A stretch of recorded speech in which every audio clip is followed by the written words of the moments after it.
We want to show you this too because this is fresh.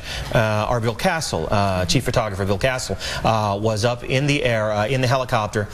Here's what this is. This is the path of destruction all the way from University Mall in Tuscaloosa all the way to the northern part of our state, Fultondale. Meteorologist Ashley Brand is seeing some of this video too. Ashley, are you with us now? I am, Tracy. Ashley, look at the destruction we're looking at. What do these things mean? I mean, what can you learn just by watching some of these images? It's absolutely unbelievable. I mean, it is just completely devastating. The National Weather Service will be out and they'll go to all of these areas today and they'll survey this damage. They determine what type of damage occurred, what was knocked down, what type of structure was it, and they'll look at all of those things and determine the actual strength of the tornadoes. They judge by what type of structure was knocked down, if it was a brick structure, something made of concrete, steel.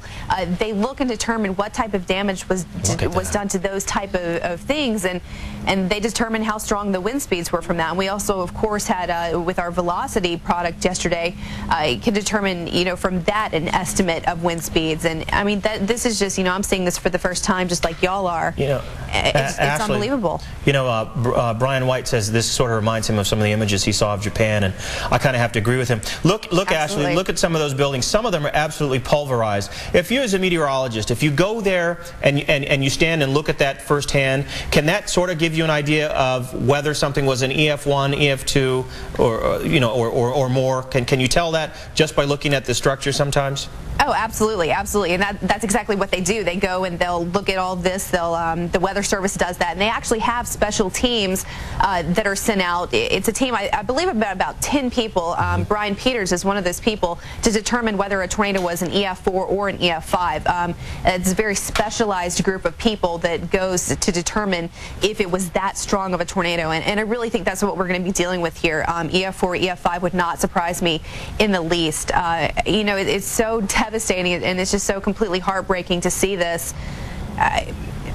Not only the length of the tornado, I mean, because this thing started actually back into Mississippi, moved all across the state, and even moved into Georgia. And this was not one that continuously lifted and then dropped back down. It was very consistent in its path of destruction. I mean, I was looking for some reports from Bill Castle, and him saying from Tuscaloosa to Fultondale that there's nowhere this thing didn't touch. Ashley, I didn't really talk with you. I didn't talk with you either, Nicole, about this. But this thing went all the way from Alabama into Georgia, to my hometown of Rome, and knocked people around in Rome, and then went up the road to Ringgold and some other places like that. I mean, just amazing. That's very unusual for a tornado, isn't it? Absolutely. And I've still been sifting through reports and still looking at historical data this morning, but this will likely be one of the longest, if not the longest, tornado tracks that has occurred, I guess, since records have been kept. Wow. Unbelievable. I mean, there's no words. Yeah, and just look at all the splinters too, and where all the splinters were, that's where buildings were. It's amazing. And the thing I always tell people too, you can see this on TV, but unless it's something that you've lived and that you've seen in person, you think it's bad just seeing it on TV. When you really see it in person, there really are no words, and there's no way to describe that feeling. It's such a feeling of emptiness and just helplessness.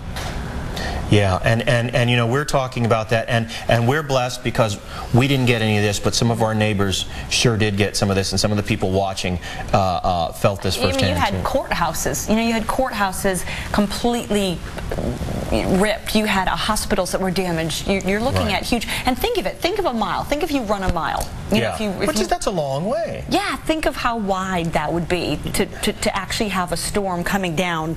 And it's interesting because you look at some of the viewers' pictures that were submitted, unless they actually tell us where it's at, it's almost unrecognizable. You look at Tuscaloosa, their Hobby Lobby, where it used to be right there around like the 15th area, it's gone. The store is completely gone. Yeah. So it's hard to even tell, okay, where am I looking at, what city, what town, unless the viewers title them, because it's such a mess everywhere. That's right, and I think you raised a really important point here. And it also shows you how bad all this stuff was. We're concentrating, Ashley, on the monster monster tornado, for lack of a better phrase. But there were a lot of tornadoes. Ashley, do you know how many tornadoes there were in Alabama yesterday? We don't. We had numerous warnings, and the Weather Service will determine that over the coming days. It's something that's going to take a while to sort through. They'll go through and do their damage assessment and match that up with the reports and all of the warnings. But it's going to be tremendous. And the thing too, yesterday, a lot of the tornadoes that we had, they went through some very heavily populated areas, and I think that's unfortunately also why we had such the loss of life. It's so unfortunate. And you think back, you all have talked about it this morning, comparing it to 74, the super outbreak.